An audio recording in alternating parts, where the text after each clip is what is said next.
왜 이러세요?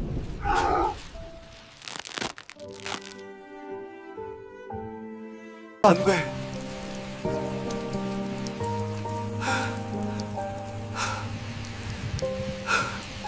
엄마, 제발, 왜 이러세요? 2025년 11월 어느 날 새벽 4시 강남구 대치동 고급 아파트 32평형 거실에 희미한 노트북 불빛만이 켜져 있었습니다. 박철수는 소파에 몸을 기댄 채 CCTV 녹화 영상을 다시 재생했습니다. 화면 속에는 70대 노인이 아파트 단지 쓰레기 분리수거장에서 검은 비닐봉지를 들고 플라스틱 통을 뒤지고 있었죠. 철수는 떨리는 손으로 노트북을 닫았습니다. 그는 천천히 안방으로 걸어가 침대에 누워 계신 박순자의 손을 조심스럽게 잡았습니다. 어머니의 베개 밑에서 불룩한 것이 만져졌습니다. 철수는 조용히 검은 봉지를 꺼냈습니다. 봉지 안에는 구겨진 1,000원짜리 지폐 37장과 곰팡이가 핀 단팥빵 3개, 그리고 낡은 메모지 한 장이 들어 있었죠. 철수는 메모지를 펼쳤습니다. 삐뚤빼뚤한 글씨가 그의 눈에 들어왔습니다. 순간 그의 눈에서 뜨거운 눈물이 흘러내렸습니다. 철수는 서둘러 눈물을 닦고 봉지를 다시 어머니 베개 밑에 조심스럽게 넣어드렸습니다. 성공한 아들과 쓰레기를 뒤지는 치매 어머니. 과연 그 검은 봉지 안내용물은 무슨 의미일까요? 이 이야기를 어디에서 듣고 계신지 댓글로 남겨주시면 그곳으로 복과 행운이 찾아가길 두 손 모아 기원하겠습니다. 구독과 좋아요도 간곡히 부탁드립니다. 지금부터 이야기를 시작하겠습니다. 2025년 10월 어느 날 오전 10시 서울 강남구 테헤란로에 위치한 대한건설 본사 20층 사장실은 긴장감으로 가득했습니다. 박철수는 고급 가죽 의자에 앉아 임원 3명과 마주한 채 계약서를 검토하고 있었죠. 150억 규모의 아파트 재건축 사업, 회사의 운명이 걸린 계약이었습니다. 철수는 만년필을 들어 계약서 마지막 장에 서명했습니다. 회의실 안에 박수 소리가 울려 퍼졌습니다. 사업 파트너인 김 사장이 환한 미소로 다가와 악수를 청했습니다. 박 사장님, 이번 프로젝트 대박 날 겁니다. 다음 주 골프 한 라운드 어떻습니까? 좋습니다, 김 사장님. 연락 주십시오. 철수는 여유로운 미소를 지으며 대답했습니다. 회의가 끝나고 철수는 사장실로 돌아와 창밖을 내다보았습니다. 서울 시내가 한눈에 들어오는 전망이었죠. 여기까지 오는데 30년이 걸렸어. 철수는 속으로 중얼거렸습니다. 점심시간이 가까워질 무렵 비서가 내선 전화를 연결했습니다. 아내 최민정의 목소리가 들려왔습니다. 여보, 또 어머님이 집을 나가셨어요. 이영애 씨가 겨우 데려왔는데. 민정의 목소리는 지쳐 있었습니다. 철수는 이마를 짚으며 한숨을 내쉬었습니다. 알았어요. 지금 들어갑니다. 철수는 오후 회의를 취소하고 서둘러 지하 주차장으로 내려갔습니다. 벤츠 S클래스 시동을 강남구 대치동 자택으로 향했죠. 30분 후 철수는 아파트 23층 현관문 앞에 섰습니다. 문을 열자 거실 소파에 박순자가 앉아 있었습니다. 어머니의 무릎 위에는 검은 비닐봉지가 놓여 있었죠. 간병인 이영희가 옆에서 사과를 깎고 있었습니다. 철수는 조용히 다가가 어머니 옆에 무릎을 꿇었습니다. 엄마, 어디 갔다 오셨어요? 순자는 철수를 빤히 쳐다보았습니다. 마치 낯선 사람을 보는 듯한 눈빛이었죠. 순자는 검은 봉지를 더욱 꽉 껴안았습니다. 이영희가 작은 목소리로 설명했습니다. 사장님, 오늘 새벽 5시에 또 나가셨어요. 경비실 정주임 씨가 쓰레기 분리수거장에서 발견하셔서. 철수는 어머니의 손을 잡으려 했습니다. 하지만 순자는 손을 뿌리치며 뒤로 물러났습니다. 철수는 검은 봉지를 향해 손을 뻗었습니다. 엄마, 그게 뭐예요? 제가 한번 봐도 될까요? 순자가 갑자기 소리를 질렀습니다. 안 돼. 이건 내 거야. 순자의 목소리는 어린아이처럼 날카로웠습니다. 철수는 손을 거두고 천천히 일어섰습니다. 또 시작이군. 철수는 안방으로 들어가 침대에 앉아 머리를 감싸쥐었습니다. 저녁 7시 민정이 마트 쇼핑백을 들고 현관문을 열었습니다. 그녀는 장을 본 물건들을 주방 싱크대에 내려놓고 안방으로 들어왔죠. 여보, 이제 한계예요. 다시 요양원에 모셔야 해요. 민정의 목소리는 단호했습니다. 철수는 대답 없이 발코니로 나갔습니다. 담배를 꺼내 불을 붙이고 깊게 들이마셨죠. 23층 발코니 아래로 아파트 단지가 내려다 보였습니다. 쓰레기 분리수거장이 희미하게 보였습니다. 몇몇 주민들이 쓰레기를 버리고 있었죠. 엄마는 거기서 대체 뭘 찾는 거야? 철수는 담배를 꺼내 재떨이에 비볐습니다. 그는 거실로 돌아와 소파에 앉아 있는 어머니 옆에 자리를 잡았습니다. 순자는 여전히 검은 봉지를 무릎에 올려놓고 있었습니다. 철수는 조용히 어머니의 손을 잡았습니다. 순자는 이번엔 손을 뿌리치지 않았습니다. 하지만 그녀의 눈은 여전히 멀리 있었습니다. 철수는 어머니의 얼굴을 바라보았습니다. 주름진 얼굴, 하얀 머리카락, 그리고 텅 빈 눈동자. 이게 정말 날 키우신 그 엄마 맞나? 밤 10시 철수는 어머니를 안방 침대에 눕혔습니다. 순자는 잠들면서도 검은 봉지를 배 위에 올려놓고 두 팔로 감싸 안았습니다. 같은 날 밤 11시 철수는 안방 침대에서 얕은 잠에 빠져 있었습니다. 꿈속에서 어린 시절 골목길이 어른거렸죠. 그때 현관문이 열리는 소리가 들렸습니다. 철수는 벌떡 일어나 잠옷 차림으로 복도로 뛰어나갔습니다. 현관문이 열려 있었고 복도 쪽 비상구 쪽으로 누군가의 그림자가 사라지고 있었죠. 엄마. 철수는 서둘러 슬리퍼를 신고 복도로 나섰습니다. 순자는 검은 봉지를 양손으로 꼭 안은 채 엘리베이터 앞에 서 있었습니다. 철수는 뒤따라가며 엘리베이터 버튼을 눌렀습니다.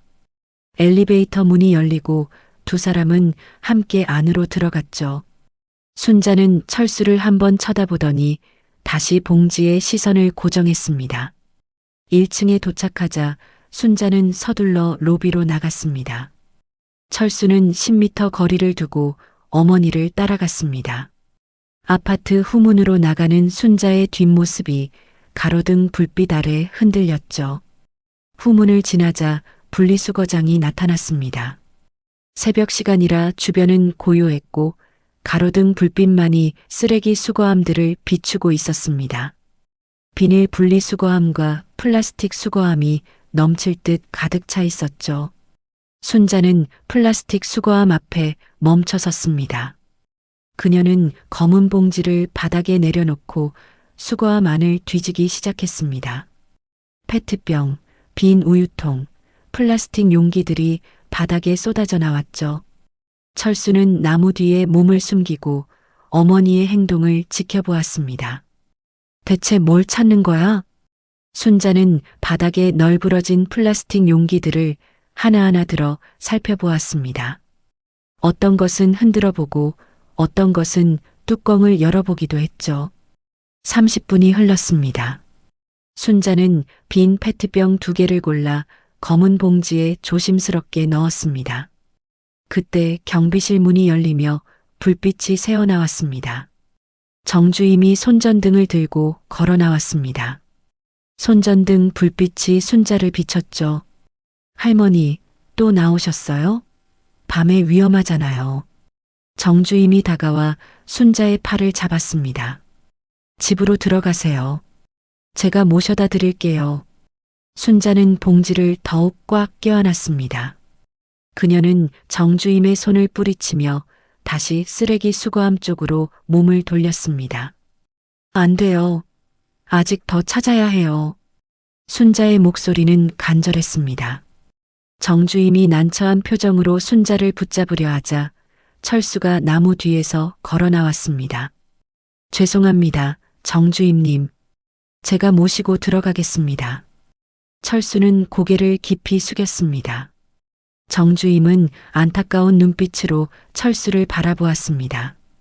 어머님 건강이 많이 안 좋으신가 봐요.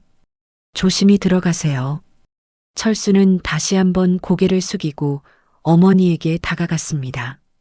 순자는 철수를 보더니 순순히 손을 내밀었습니다. 철수는 어머니의 손을 잡고 천천히 아파트 쪽으로 걸었죠. 엘리베이터에 오르는 동안 순자는 검은 봉지를 가슴에 꼭 안고 있었습니다. 철수는 어머니가 든 봉지를 내려다보았습니다. 빈 페트병 2개. 대체 왜? 23층에 도착하자 순자는 먼저 엘리베이터에서 내렸습니다. 철수는 뒤따라 걸으며 어머니의 뒷모습을 바라보았습니다. 구부정한 등, 천천히 떼는 발걸음, 그리고 꼭 아는 검은 봉지. 현관문을 열고 들어서자 순자는 곧장 안방으로 들어갔습니다. 철수는 거실 소파에 주저앉아 창밖을 바라보았습니다. 새벽 1시가 넘은 시각, 아파트 단지는 고요했습니다. 하지만 철수의 머릿속은 온통 물음표로 가득 찼습니다. 그는 안방 문틈으로 어머니를 살짝 들여다보았습니다. 순자는 침대에 누워 검은 봉지를 베개 옆에 두고 한 손으로 봉지를 만지작거리며 잠들고 있었습니다. 다음 날 오전 10시 아파트 단지 입구 벤치에는 이웃 주민 3명이 모여 앉아 있었습니다. 어젯밤에도 봤어요. 23층 사는 그 할머니 말이에요. 한 여성이 작은 목소리로 말했습니다. 또요? 맨날 밤마다 쓰레기통 뒤진다면서요? 경비실 정주임 씨한테 들었는데 매일 새벽마다 나오신대요. 치매래요. 세 사람은 안타까운 표정으로 고개를 저었습니다. 그중 한 여성이 스마트폰을 꺼내 화면을 터치했습니다. 아파트 주민 카카오톡 단체방이 열렸죠. 그녀의 손가락이 빠르게 움직였습니다. 23층 사는 분 어머니가 밤마다 쓰레기 뒤지신대요. 조심하세요. 메시지가 전송되었습니다. 몇 초 지나지 않아 단체방에 댓글들이 달리기 시작했습니다. 같은 시각 강남구 테헤란로 대한건설 사장실에서 철수는 서류를 검토하고 있었습니다. 핸드폰이 울렸습니다. 아들 박지훈의 이름이 화면에 떴죠. 철수는 전화를 받았습니다. 아빠, 지금 뭐 하세요? 지훈의 목소리는 급했습니다. 회사에 있는데 왜? 아파트 주민들이 다 알아요. 할머니가 쓰레기 뒤진다고. 제 친구들도 알게 생겼어요. 빨리 뭐 좀 하세요. 지훈은 다그치듯 말했습니다.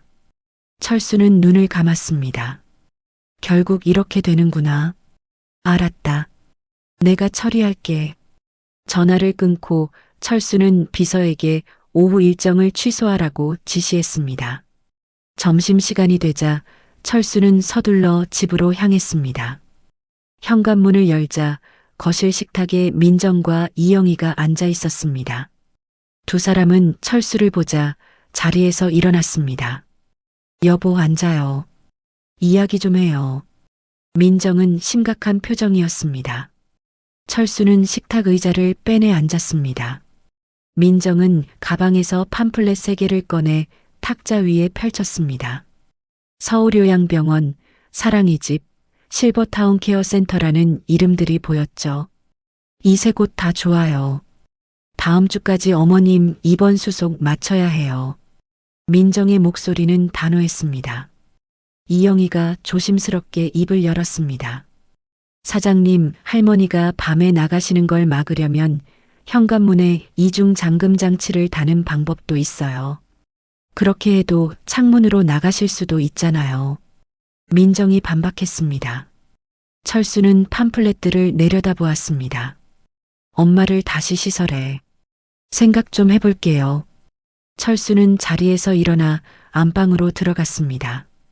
순자는 침대에 앉아 창밖을 바라보고 있었습니다. 무릎 위에는 여전히 검은 봉지가 놓여 있었죠. 철수는 어머니 옆에 앉아 그녀의 손을 잡았습니다. 순자는 철수를 돌아보며 어린아이처럼 웃었습니다.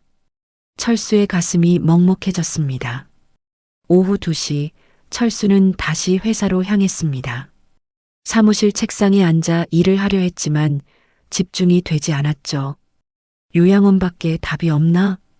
저녁 6시 철수는 퇴근길에 차를 몰았습니다. 아파트 지하 주차장에 차를 세우고 엘리베이터 홀로 걸어갔습니다. 엘리베이터 앞에 같은 층에 사는 40대 남성 주민이 서 있었습니다. 두 사람의 눈이 마주쳤죠. 안녕하세요, 박 사장님. 남성이 먼저 인사했습니다. 네, 안녕하세요. 철수는 짧게 대답했습니다. 어머님 건강이 안 좋으신가 보네요. 많이 힘드시겠어요. 남성의 목소리에는 동정과 함께 미묘한 뉘앙스가 섞여 있었습니다. 철수는 고개만 끄덕이고 엘리베이터에 올랐습니다. 문이 닫히자 철수는 벽에 머리를 기댔습니다. 이제 아파트 사람들이 다 아는구나.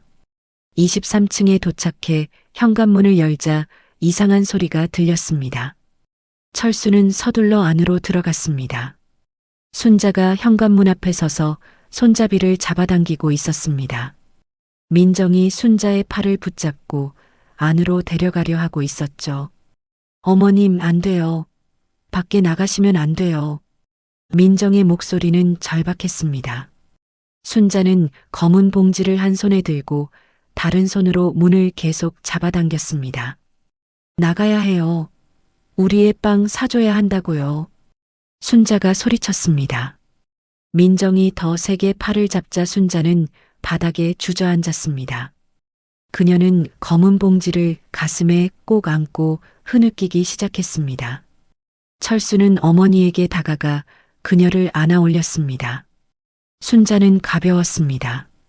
철수는 어머니를 안방 침대까지 안고 가 조심스럽게 눕혔습니다. 순자는 잠자리에 누워서도 봉지를 놓지 않았죠.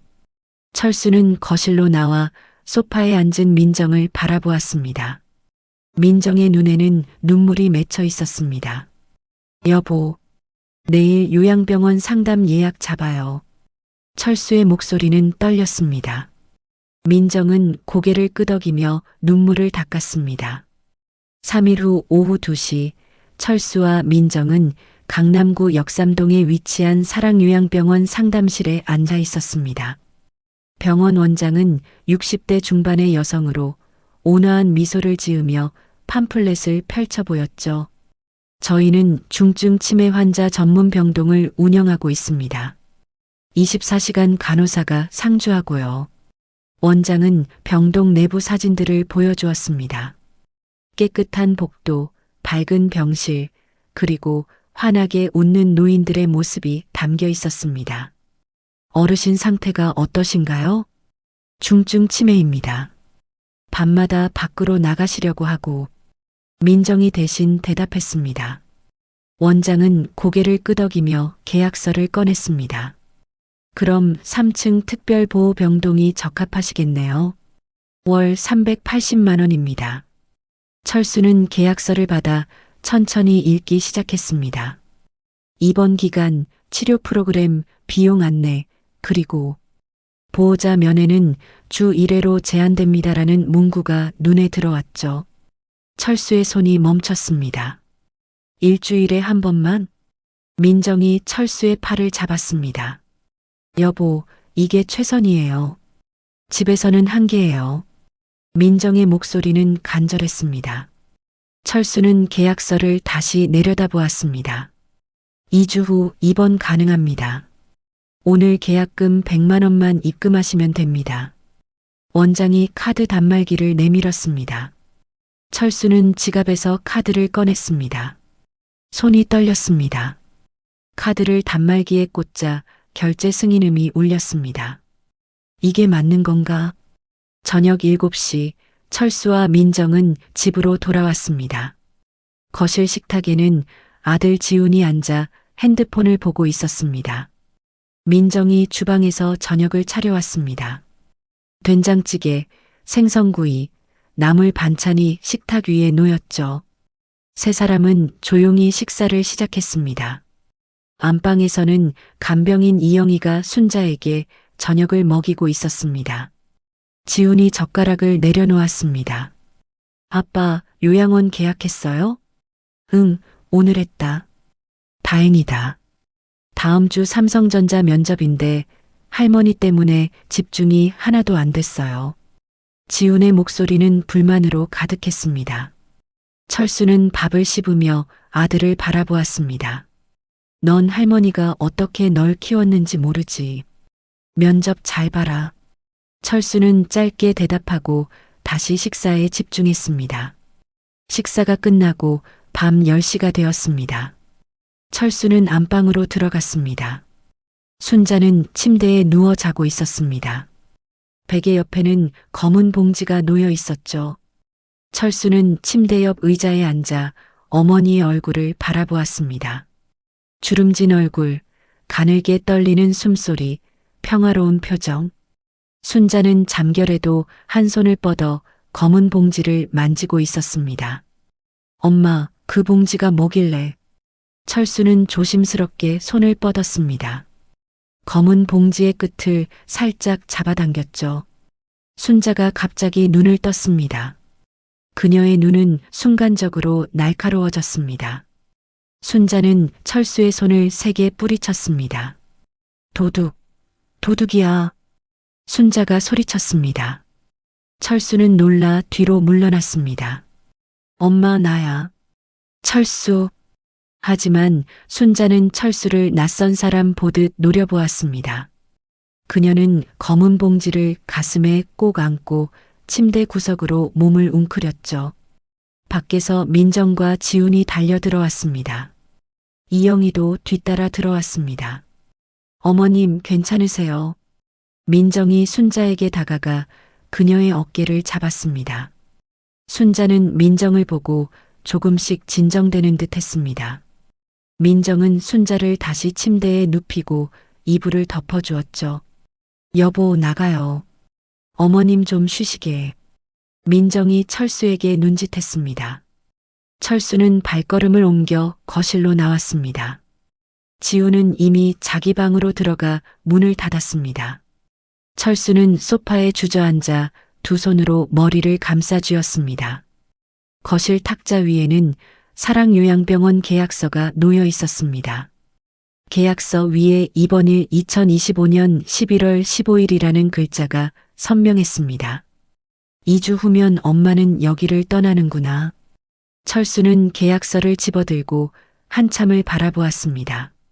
안방에서 순자의 작은 신음소리가 들려왔습니다. 철수의 눈가가 뜨거워졌습니다. 그는 계약서를 다시 탁자 위에 내려놓고 발코니로 나갔습니다. 차가운 밤 공기가 얼굴을 스쳤습니다. 23층 아래로 아파트 단지의 불빛들이 반짝였습니다. 분리수거장도 보였습니다. 엄마는 저기서 대체 뭘 찾는 거야? 왜 그렇게 그 봉지를 지키려는 거야? 철수는 담배를 꺼내 불을 붙였습니다. 연기가 밤하늘로 피어올랐습니다. 일주일 후 어느 날 저녁 6시 서울 전역에 먹구름이 몰려왔습니다.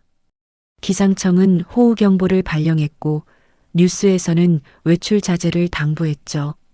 밤 9시부터 빗줄기가 거세지기 시작했습니다. 창문을 두드리는 빗소리가 점점 커졌습니다. 철수는 거실 소파에 앉아 노트북으로 회사 업무를 보고 있었습니다. 민정은 안방에서 TV를 보고 있었고 지훈은 자기 방에서 면접 준비를 하고 있었죠. 간병인 이영희는 오늘부터 이틀간 휴가였습니다. 순자는 작은 방 침대에서 일찍 잠들었습니다. 밤 11시 철수는 노트북을 덮고 하품을 했습니다. 오늘은 일찍 자야겠다. 그는 불을 끄고 안방으로 들어가 침대에 누웠습니다. 민정은 이미 잠들어 있었죠. 철수도 눈을 감았습니다. 빗소리가 자장가처럼 들려왔습니다. 1시간쯤 흘렀을까요? 철수는 깊은 잠에 빠져들었습니다. 같은 시각 작은 방 침대에서 순자가 눈을 떴습니다. 그녀는 베개 옆에 있던 검은 봉지를 들고 조용히 침대에서 내려왔습니다. 순자는 맨발로 거실을 지나 현관으로 향했죠. 현관문 손잡이를 돌렸습니다. 문이 열렸습니다. 순자는 복도로 나가 엘리베이터 버튼을 눌렀습니다. 엘리베이터 문이 열리고 순자는 안으로 들어갔습니다. 1층 버튼을 누르자 엘리베이터가 내려가기 시작했죠. 1층 로비는 텅 비어 있었습니다. 경비실에는 정주임이 의자에 앉아 졸고 있었습니다. 순자는 조용히 후문으로 걸어갔습니다. 문을 열자 빗줄기가 얼굴을 때렸습니다. 순자는 검은 봉지를 옷 속에 감추고 빗속으로 걸어나갔죠. 분리수거장을 지나쳐 계속 걸었습니다. 아파트 단지 뒷골목으로 접어들었습니다. 가로등 불빛은 희미했고 빗물은 하수구로 세차게 흘러내렸습니다. 골목 끝 상가 건물 쓰레기 집화장이 보였습니다. 순자는 그곳을 향해 천천히 걸어갔죠. 옷은 이미 흠뻑 젖어 있었습니다. 쓰레기 집화장 앞에 도착한 순자는 비닐봉지 더미 앞에 무릎을 꿇었습니다. 새벽 1시 철수는 화장실에 가려고 잠에서 깼습니다. 일을 마치고 손을 씻으며 문득 작은 방 쪽을 돌아보았죠. 엄마 괜찮으신가? 철수는 작은 방 문을 열었습니다. 침대는 비어 있었습니다. 이불이 한쪽으로 젖혀져 있었죠. 철수의 심장이 빠르게 뛰기 시작했습니다. 설마. 그는 서둘러 거실로 나가 불을 켰습니다. 현관 쪽을 확인했습니다. 어머니의 신발이 없었습니다. 또 나가셨어. 철수는 옷도 제대로 입지 않고 복도로 뛰어나갔습니다. 엘리베이터를 기다릴 시간이 없었습니다. 그는 비상계단으로 뛰어내려가기 시작했습니다. 1층 로비에 도착한 철수는 경비실로 달려갔죠. 정주임님, 우리 어머니 보셨어요? 정주임은 놀라 의자에서 일어났습니다. 예, 할머니요? 못 봤는데요. CCTV 좀 확인해 주세요. 철수의 목소리는 다급했습니다. 정주임은 서둘러 모니터를 확인했습니다. 화면을 되돌려 재생하자 순자가 후문으로 나가는 모습이 찍혀 있었습니다. 1시간 전에 후문으로 나가셨네요. 밖에 폭우인데. 정주임의 얼굴이 창백해졌습니다. 철수는 우산도 챙기지 않고 후문으로 뛰어나갔습니다. 빗줄기가 온몸을 적셨습니다. 엄마, 어디 계세요? 철수는 분리수거장을 확인했습니다. 아무도 없었습니다. 그는 골목 쪽으로 방향을 틀었죠. 가로등 불빛을 따라 뒷골목으로 들어갔습니다. 빗물이 신발 속으로 스며들었습니다. 철수는 골목을 헤매며 어머니를 찾았습니다. 제발 무사하시길. 10분쯤 지났을까요? 상가 건물 쓰레기 집화장이 눈에 들어왔습니다. 희미한 가로등 불빛 아래 무릎 꿇고 앉아 있는 사람의 그림자가 보였습니다. 철수는 그쪽으로 뛰어갔습니다. 순자였습니다. 하얀 머리카락은 빗물에 젖어 얼굴에 달라붙어 있었습니다. 옷은 흠뻑 젖어 몸에 달라붙었고 손은 쓰레기 더미 속을 뒤지고 있었죠. 검은 봉지는 물에 젖어 찢어질 듯 늘어져 있었습니다. 철수는 그 모습을 보고 가슴이 무너지는 것 같았습니다. 엄마, 이렇게까지. 빗물과 눈물이 뒤섞여 철수의 얼굴을 타고 흘러내렸습니다. 철수는 빗속을 헤치며 어머니에게 다가갔습니다. 순자는 쓰레기 더미에서 무언가를 꺼내 검은 봉지에 넣고 있었죠. 엄마. 철수가 순자의 팔을 잡았습니다. 순자는 놀라 고개를 들었습니다. 빗물이 그녀의 얼굴을 타고 흘러내렸습니다. 누구세요? 손 놔요. 순자가 팔을 뿌리치며 소리쳤습니다. 철수는 더 세게 어머니의 두 팔을 붙잡았습니다. 엄마, 집에 가요. 여기서 이러시면 안 돼요. 철수의 목소리는 떨렸습니다. 순자는 철수를 밀쳐내고 다시 쓰레기 더미를 향했습니다. 안 돼요. 아직 더 모아야 해요. 우리 애한테 줘야 한다고요. 순자의 목소리는 절규에 가까웠습니다. 철수는 순자의 허리를 감싸 안고 일으켜 세우려 했습니다. 하지만 순자는 바닥에 주저앉으며 저항했죠. 두 사람 사이에 실랑이가 벌어졌습니다. 철수는 순자의 손에서 검은 봉지를 빼앗으려 했습니다. 이걸 버려야 정신을 차리시겠어. 철수가 봉지를 세게 잡아당겼습니다. 젖어서 약해진 봉지가 찢어지는 소리가 났습니다. 직! 검은 봉지가 두 쪽으로 찢어졌습니다. 안에 들었던 물건들이 빗물 고인 바닥에 쏟아져 나왔습니다. 구겨진 1,000원짜리 지폐들이 무릉덩이에 떨어졌습니다. 하나, 둘, 셋. 수십 장이었습니다. 곰팡이 핀 단팥빵 4개가 바닥에 굴러다녔습니다.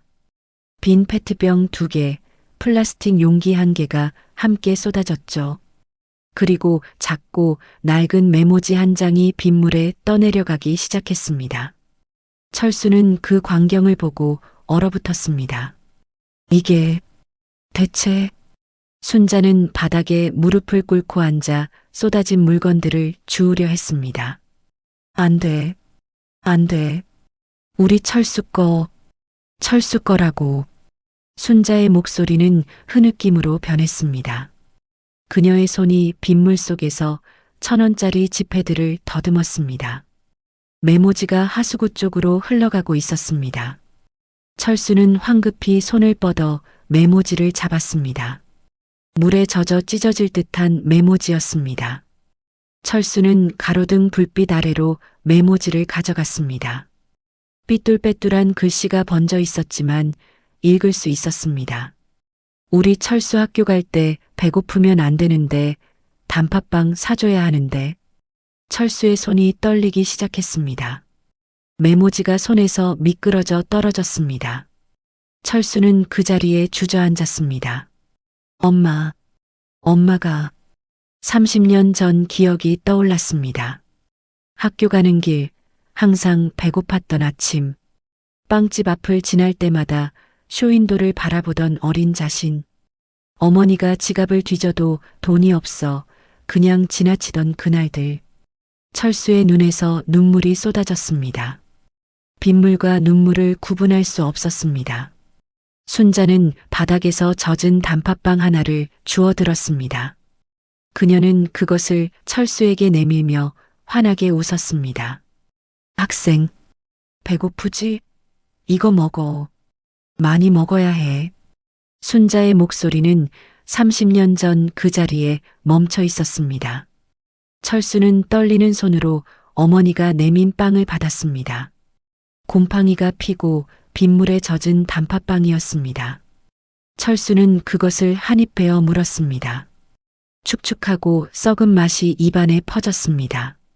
하지만 철수는 계속 씹었습니다. 눈물이 멈추지 않았습니다. 맛있어. 정말 맛있어요. 철수의 목소리는 흐느낌으로 갈라졌습니다. 순자는 철수의 머리를 쓰다듬었습니다. 빗물에 젖은 그녀의 손은 차가웠지만 따뜻했습니다. 우리 착한 학생, 많이 먹어. 엄마가 더 구해올게. 순자는 어린아이를 대하듯 철수를 바라보았습니다. 철수는 더 이상 참을 수 없었습니다. 그는 어머니를 껴안았습니다. 빗속에서 두 사람은 그렇게 서로를 안고 있었습니다. 엄마, 미안해요. 정말 미안해요. 철수는 어머니의 어깨에 얼굴을 묻고 소리 없이 울었습니다. 순자는 철수의 등을 토닥였습니다. 30년 전처럼 어린 아들을 달래듯이. 엄마, 엄마는 여전히 그때 그 자리에 계셨구나. 바닥에 흩어진 1,000원짜리 지폐들이 빗물에 떠다녔습니다. 단팥빵들이 하수구 쪽으로 흘러갔습니다. 하지만 철수는 그것들을 주우려 하지 않았습니다. 그는 어머니를 더욱 꽉 껴안았습니다. 빗소리만이 골목을 가득 채웠습니다. 두 사람의 그림자가 가로등 불빛 아래서 겹쳐져 있었습니다. 철수는 어머니의 품에서 30년 전 그 배고픈 아이로 돌아가 있었습니다. 그리고 순자는 여전히 아들을 지키려는 어머니로 남아 있었습니다. 다음 날 오전 10시 철수는 어머니를 집 침대에 재운 뒤 혼자 현관을 나섰습니다. 민정은 안방에서 순자를 지키고 있었습니다. 철수는 지하 주차장에서 차 시동을 걸었습니다.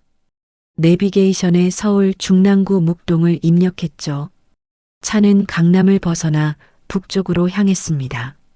40분 후 철수는 중랑구 묵동 입구에 도착했습니다. 30년 전 자신이 살던 동네였습니다. 하지만 풍경은 완전히 달라져 있었죠. 언덕배기 달동네는 재개발로 사라지고 새 아파트들이 들어서 있었습니다. 철수는 차를 천천히 몰며 골목을 찾아다녔습니다. 여기가 맞나? 모든 게 바뀌었는데. 옛날 골목 입구쯤 되는 곳에 차를 세웠습니다. 철수는 차에서 내려 주변을 둘러보았습니다. 대부분의 건물이 신축 아파트로 바뀌어 있었습니다. 하지만 골목 모퉁이 한쪽에 낡은 건물 하나가 남아 있었죠. 1층 간판에 묵동제과라는 글씨가 보였습니다. 페인트가 벗겨진 낡은 간판이었습니다. 철수의 가슴이 두근거렸습니다. 저 빵집, 아직도 있었어? 철수는 빵집 앞으로 걸어갔습니다. 유리문 너머로 쇼케이스에 놓인 빵들이 보였습니다. 단팥빵, 크림빵, 소보로빵. 30년 전 그 빵들이 여전히 그 자리에 있었습니다. 철수는 문을 열고 안으로 들어갔습니다. 딸랑딸랑. 문이 종이 울렸습니다. 카운터 뒤에 60대 후반으로 보이는 남성이 앞치마를 두른 채 서 있었습니다.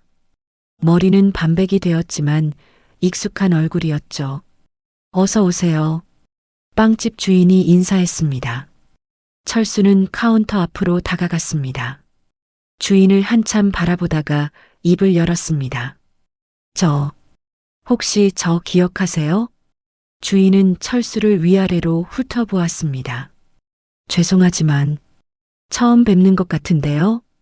저 30년 전에 이 동네 살았어요. 박철수라고 합니다. 철수의 목소리는 떨렸습니다. 주인은 눈을 가늘게 뜨고 철수를 자세히 바라보았습니다. 잠시 침묵이 흘렀습니다. 주인의 얼굴이 밝아졌습니다. 아, 순자 씨 아들. 주인이 손뼉을 쳤습니다. 철수는 고개를 끄덕였습니다. 눈시울이 뜨거워졌습니다. 맞아요. 박순자가 제 어머니예요. 주인은 카운터를 나와 철수의 손을 잡았습니다. 세상에, 이렇게 훌쩍 크셨네요. 어머니는 잘 계세요? 치매에 걸리셨어요. 지금 많이 힘드십니다. 철수의 목소리가 잠겼습니다. 주인은 안타까운 표정을 지었습니다. 아이고, 그러셨구나. 저쪽에 앉으세요. 커피 한 잔 드릴게요. 주인은 철수를 가게 안쪽 작은 테이블로 안내했습니다. 철수는 의자에 앉았습니다. 주인이 커피를 내와 테이블에 놓았습니다. 그리고 맞은편에 앉았죠. 어머니 얘기 좀 해도 될까요? 철수가 조심스럽게 물었습니다. 주인은 고개를 끄덕이며 옛날을 떠올렸습니다. 기억나죠? 순자 씨, 매일 아침 여기 앞을 지나가셨어요. 시장 청소부로 일하셨죠? 네, 맞아요. 혼자 아들 키우시는 거 다들 알았어요. 매일 아침 여기 쇼윈도 앞에서 빵을 한참 보고 가시곤 했죠. 주인의 목소리는 부드러웠습니다. 철수는 커피잔을 두 손으로 감쌌습니다. 특히 단팥빵을 오래 보셨어요. 하루는 당신을 데리고 오셨더라고요. 주인이 철수를 가리켰습니다. 그때 제가 몇 살이었죠? 9살쯤? 학교 가방 메고 계셨으니까요. 철수는 눈을 감았습니다. 가물가물한 기억이 떠올랐습니다. 순자 씨가 지갑을 꺼내서 돈을 세시더라고요. 그런데 500원밖에 없으셨어요. 단팥빵이 800원이었거든요. 주인의 목소리가 낮아졌습니다. 순자 씨가 한참을 망설이시더니 그냥 당신 손잡고 돌아가시더라고요. 당신이 쇼윈도를 자꾸 돌아보는데 참 마음이 아팠어요. 철수의 눈에서 눈물이 흘렀습니다. 그날이 기억났습니다. 엄마 손을 잡고 빵집을 떠나던 그날, 배가 고파서 울었던 그날, 그날 이후로 몇 달 동안 순자 씨가 이 앞을 안 지나가시더라고요. 아마 빵집 보는 게 힘드셨나 봐요. 주인은 한숨을 쉬었습니다. 철수는 손으로 얼굴을 가렸습니다. 엄마, 그때도 지금도 고맙습니다. 말씀해 주셔서. 철수는 가까스로 말했습니다. 주인은 철수의 어깨를 두드렸습니다. 철수는 자리에서 일어났습니다. 쇼케이스 앞으로 걸어가 단팥빵을 가리켰습니다. 단팥빵 10개 주세요. 네, 금방 포장해 드릴게요. 주인이 빵을 담았습니다. 철수는 지갑을 꺼내 카드를 건넸습니다. 계산을 마치고 철수는 빵 봉지를 들고 빵집을 나섰습니다. 차로 돌아와 운전석에 앉았습니다. 철수는 빵 봉지를 조수석에 놓고 핸드폰을 꺼냈습니다. 전화번호부에서 사랑요양병원을 찾았습니다. 통화 버튼을 눌렀죠. 신호음이 울렸습니다. 사랑요양병원입니다. 박철수입니다. 지난주에 계약한 사람인데요. 네, 박 사장님. 무슨 일이시죠? 계약 취소하려고 합니다. 철수의 목소리는 단호했습니다. 전화 너머로 잠시 침묵이 흘렀습니다. 아, 그러시군요. 계약금은 환불 처리해 드리겠습니다. 감사합니다. 철수는 전화를 끊었습니다. 그는 조수석의 빵 봉지를 바라보았습니다. 차 시동을 걸고 집으로 향했습니다. 2주 후 어느 날 아침 8시 철수는 회사 비서에게 문자를 보냈습니다. 오늘 출근 10시로 늦춥니다. 그는 잠옷 바지를 벗고 편한 트레이닝복으로 갈아입었습니다. 거실로 나가자 민정이 주방에서 아침 준비를 하고 있었죠. 따뜻한 계란찜 냄새가 집안에 퍼졌습니다. 철수는 작은 방으로 걸어갔습니다. 순자는 침대에 앉아 창밖을 보고 있었습니다. 엄마, 아침 먹으러 가요. 철수가 어머니의 손을 잡았습니다. 순자는 철수를 보며 희미하게 미소 지었습니다. 두 사람은 함께 거실 식탁으로 걸어갔습니다. 식탁 위에는 따뜻한 단팥빵 6개가 접시에 담겨 있었습니다. 우유 2잔, 계란찜, 그리고 김치가 놓여 있었죠. 철수는 어머니를 의자에 앉히고 자신도 맞은편에 앉았습니다. 순자는 단팥빵 하나를 들어 한 입 베어 물었습니다. 따뜻한 빵이 입안에서 부드럽게 녹았죠.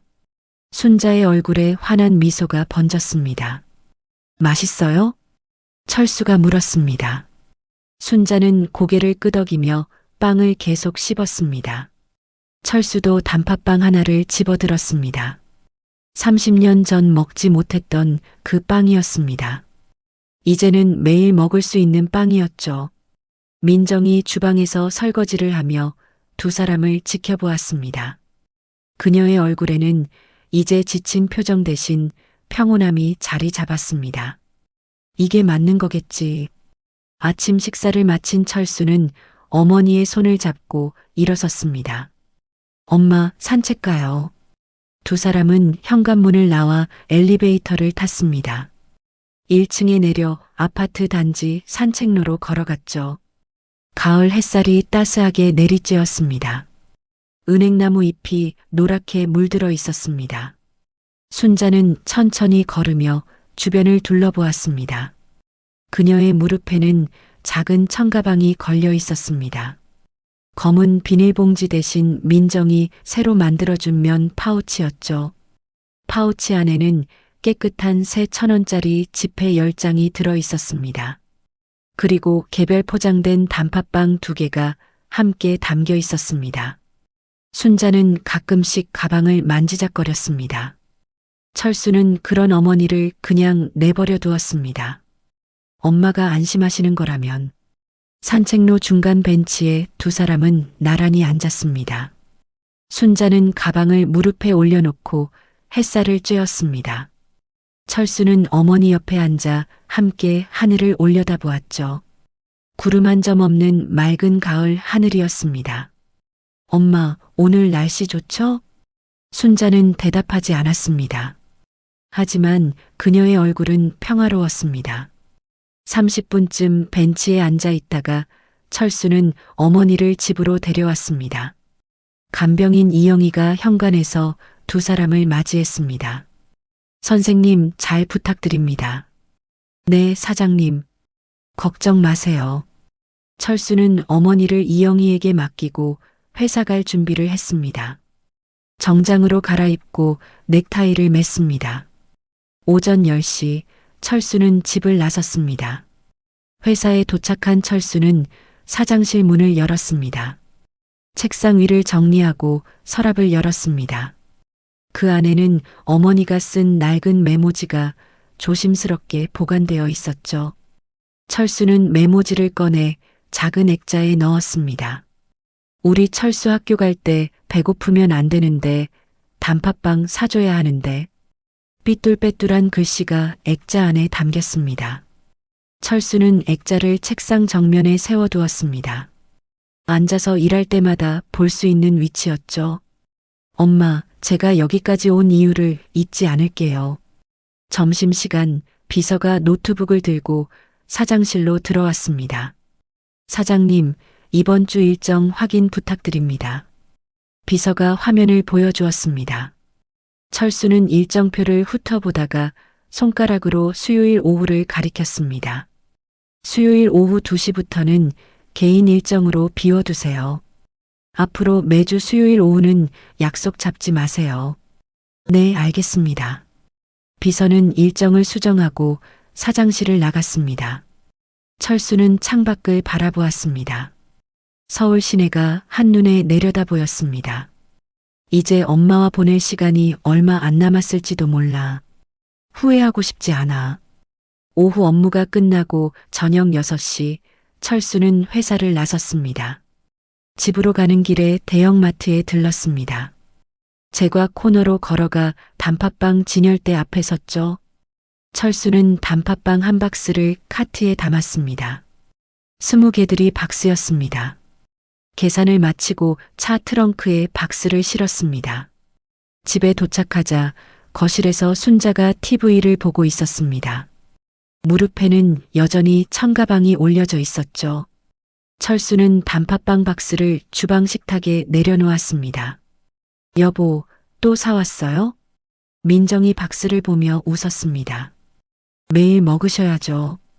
철수도 미소 지었습니다.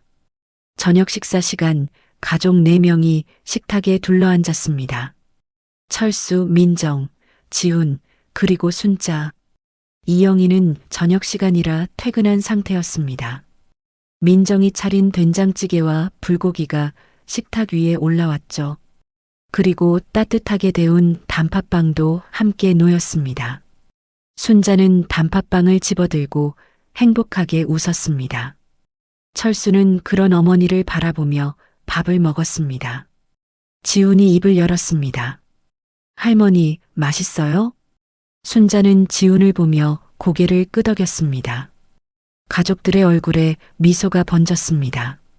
밤 10시 철수는 어머니를 작은 방 침대에 눕혔습니다. 이불을 목까지 덮어드리고 베갯니들 정리했죠. 순자는 청가방을 베개 옆에 두고 눈을 감았습니다. 철수는 조용히 주방으로 나가 단팥빵 1개를 꺼냈습니다. 다시 작은 방으로 돌아와 순자의 베개 옆에 빵을 조심스럽게 놓았습니다. 순자는 잠결에 손을 뻗어 빵을 만졌습니다. 그녀의 얼굴에 평온한 미소가 떠올랐습니다. 철수는 어머니의 이마에 입을 맞추었습니다. 안녕히 주무세요, 엄마. 사랑해요. 작은 목소리로 속삭였습니다. 철수는 불을 끄고 조용히 방문을 닫았습니다. 가장 소중한 사람의 시간이 과거에 멈춰 있을 때 우리는 그 시간 속으로 함께 들어가 주어야 합니다. 사랑은 상대를 바꾸는 것이 아니라 상대의 세계를 이해하고 함께 머무는 것이니까요. 여러분도 부모님과 함께 할 수 있는 시간이 얼마나 남았는지 생각해 보셨나요? 오늘 이야기가 마음에 와닿으셨다면 댓글로 여러분의 생각을 들려주세요. 구독과 좋아요도 잊지 말아주시고요. 여러분 모두 후회 없는 하루 보내시길 바랍니다. 감사합니다.